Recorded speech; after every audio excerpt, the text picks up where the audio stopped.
join him and his elders to celebrate the historic Obechocho Festival.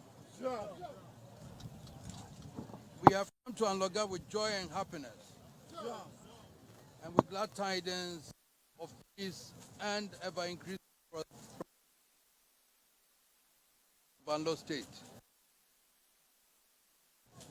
This is the first time the occupant of the Golden Stool has set foot on Ando soil in the modern era, and we are pleased to come to underscore the value and importance we place on our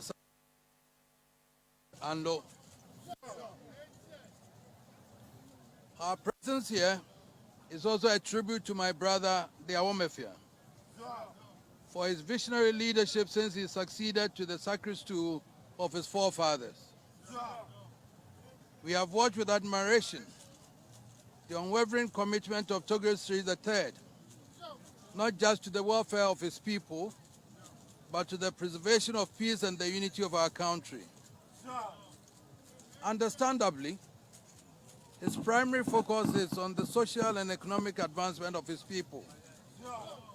But he brings to the table a unique recognition of the reality that achieving the goal of social and economic advancement is contingent upon the preservation of peace in the nation and harmonious relations amongst neighbors.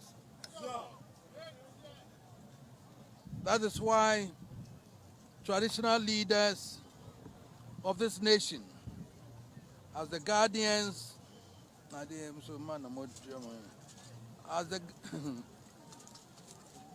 traditional leaders of this nation, as the guardians of our heritage, face an obligation to place peace building, the sustenance of the unity, and the protection of the territorial integrity of the nation are the zenith of all considerations. I'm aware that Awomefia's appreciation of this obligation and his commitment to its delivery has been a factor of no small value in the preservation. This is leadership for which every son and daughter of Ando State should be proud, and for which the whole nation. About 4 years ago, Togris III, Awomefia, this has the honor of accepting our invitation to be our guest in Kumasi. The visit enabled us shine the light on the historic Asante and Alo alliance of 1869. Today we have come to Anloga not just to reciprocate the visit of Togris III, but even more importantly, to declare to the nation and to the world that Asante and Anlo solidarity in spirit and letter to the alliance consecrated by our forefathers over 170, 80 years ago. To mark the reaffirmation, I hope we will establish a machinery for the celebration of Ashanti and Law solidarity in years ahead. Of course,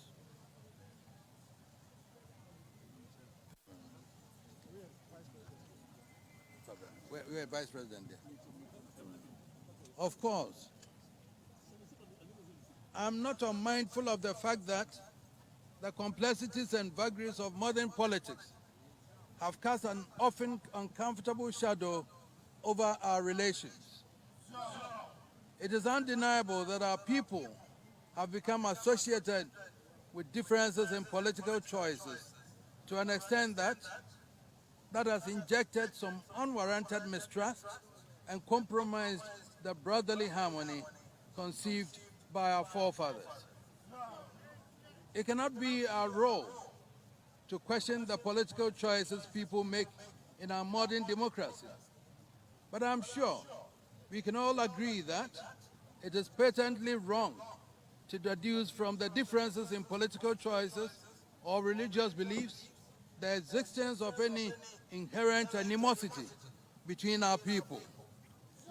And it is patently wrong to allow such differences to erode confidence in our heritage and generate enmity and strife between our kith and kin.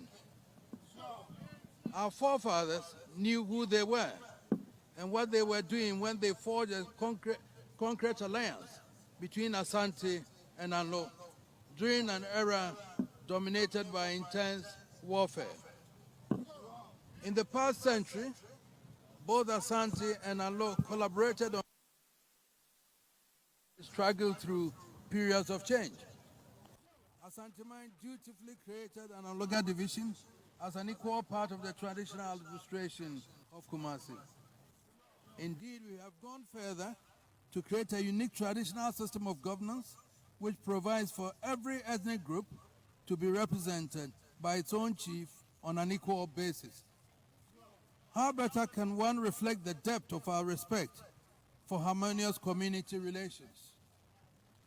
It is in this evolution that you see and experience the heart and soul of Asante and the essence of its commitments from Opimso Osetutu to this day. Asante does not go back on its word and does not renege on its commitments. Asante's strength has been built upon its fidelity to its word. So it has been over the centuries. So it is today. So it will be with the alliance entered into by my great uncles and the Anlo state. Toby War, Mama War, we do not enter the political space as traditional leaders, but you will permit me today to cast our minds back to the election that ushered in Ghana's Second Republic.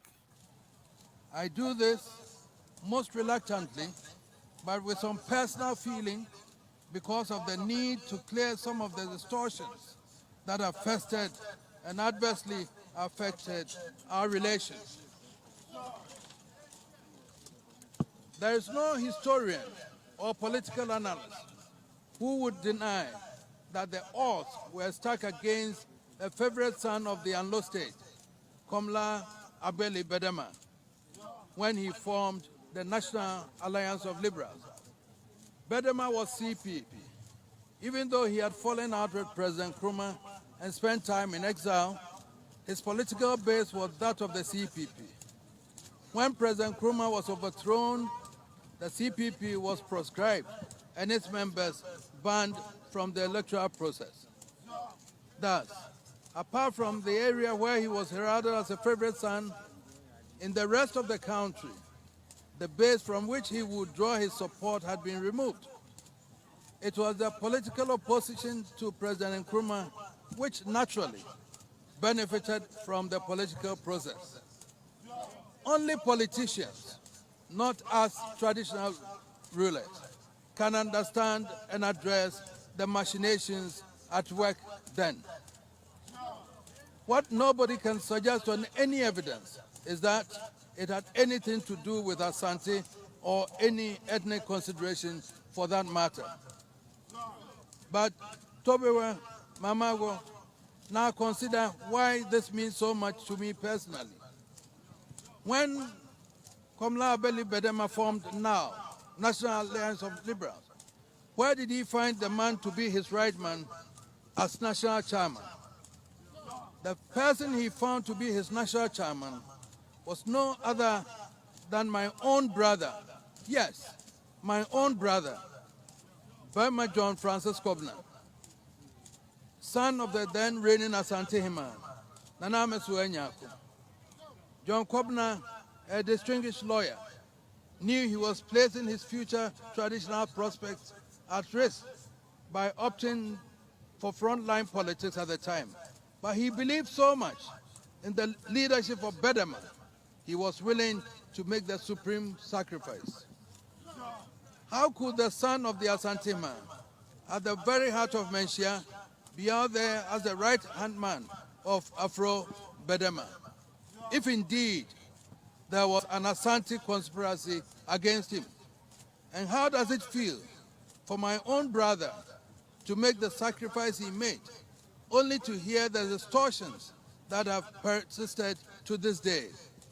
Clearly, it is only fair that we and learn to separate the machinations which drive the conduct of individual politicians from the roots of their birth or their religious orientation.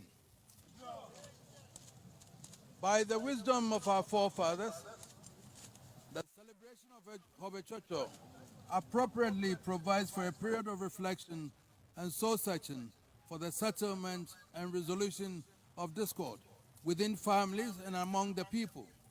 Today, the Awomefia, chiefs, Abogduada, and queens of Ano State can set a beautiful example for our nation by extending the process of discord resolution beyond the limited family and traditional environment.